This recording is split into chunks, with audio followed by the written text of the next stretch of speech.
Now that we've reached the rendering stage of this video series, I want to talk a little bit about lights. Again, Maya will provide a generic lighting setup if no other lights are created in the scene. That's great for tests, but it's not really good for any kind of final render. For example, if I go up to the render view by using the shortcut button and status line and render out this scene, which is a primitive plane, the light's very soft, it's very generic, it comes from roughly above. It's not very exciting. So it's better to create your own lights. So I'm going to talk about how to do that in this video. I'm going to close this window. So in order to create a light, you can go up to the Create menu, Lights. You can pick one of your 6 light types. I'll talk about the first 5 now, and we'll get to the 6th one later. So I'm just going to start with the first one, Create Lights Ambient Light. And there's a light. The light is placed at 0, 0, 0, no matter which light you pick, and each light has its own special icon. Each light also functions a little bit differently, so I'm going to talk about some of those basic differences. Now, once the light's created and selected, you can move it, rotate it, and scale it. In this case, I have the Scale tool activated. Now, for some of the lights, the scale does not affect the light or the light quality. And sometimes rotate does not affect the light either. In fact, in this case, with ambient light, you really just need to move it. So I'm going to go to the Move tool and move it up in the air above the plane so we can see the render. And there's a little icon for the ambient light. So let's go back to the render view, and there's the render. So position is only transform that matters for ambient light. I'm going to slide a little bit closer to the plane and try again. And there's a render. Now, ambient lights are a combination of directional and omnidirectional light rays. That means that in terms of the direction, ambient light functions like a light bulb, where light emanates from this icon and goes out in all directions. Hence, there's a little hot spot on this plane where it's a little bit brighter, because that part of the plane is closer to the light. However, the rest of the plane is still lit because ambient light also provides omnidirectional light, where it has light that reaches all corners of the scene, no matter where the icon is. Now, there's a way to balance out the combination of omnidirectional and directional rays for this light, but we'll talk about that later when we get into lighting in more detail.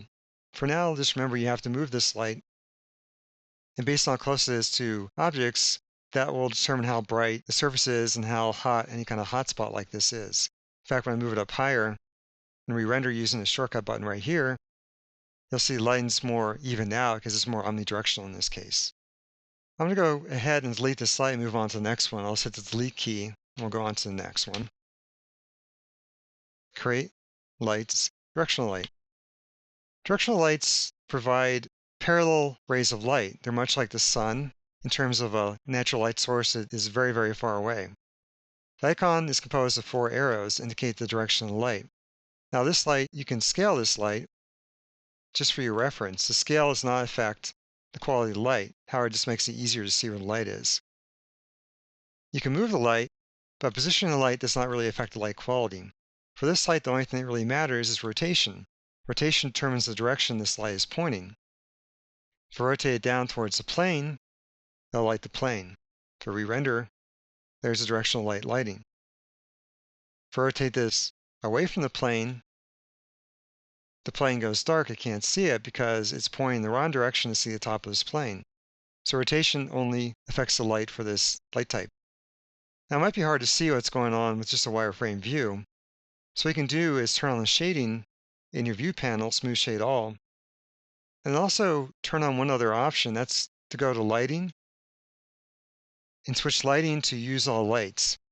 Use all lights will roughen the actual lighting based on the lights you have placed in the scene. If it's set to use default lighting, you get that generic global lighting, which does not relate to your real lights, at least in terms of the view panel. If you go to use all lights, you get a rough version of your lighting. So in fact, the plane is dark right now because my light's pointing away. If I re-rotate this light towards the plane, you'll see the lighting updates. So that's a great way to roughen the lighting, is to turn on lighting, use all lights. In that case, so I've rotated my light back towards my plane, and now I'll light that plane. Indeed, it's lit. So again, directional lights are great for a natural light source like the sun, and rotations only transform that matters. I'm going to delete this and go on to the next one. The next light is point light. Point light looks very similar to ambient light. I'll move that up in the air. You'll see it has a small icon. You can't scale the icon, it's a fixed size. Rotation does not affect this light. Much like the ambient light, position matters. If I render this now, you'll see a hot spot. Now, the difference between this and ambient light is the point light only has directional rays. In other words, the position definitely matters. It's much like a light bulb. The closer it is to a surface, the brighter that surface gets. It does not have any omnidirectional rays. In other words, if it's really close to the plane, and I render, you'll get a tiny hot spot there where it's close to that light. The rest of the plane goes dark because there are no omnidirectional rays to light it.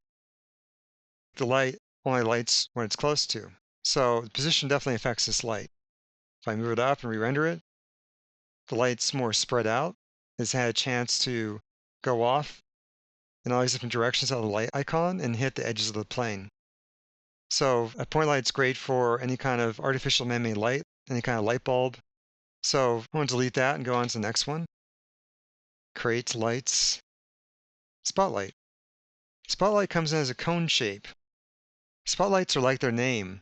They're like a light you might find on a stage or on a film set. You can move the light. You can also scale the light icon. The scale does not affect the light quality. It's just, again, for your reference and making it easier to see what's going on. What really matters, aside from the position of the light, is the rotation. So if I rotate this, I can point it. And as I point it down, because I had lighting, use all lights turned on, I can see a pool of light here. Now, lighting in the 3D view and the view panel is very rough. If I render this out, you'll see the actual light. Now, you'll notice that the light is a cone shape. And the way it works is the light emanates from the tip up here at this point of the light and flows in this direction based on the arrow.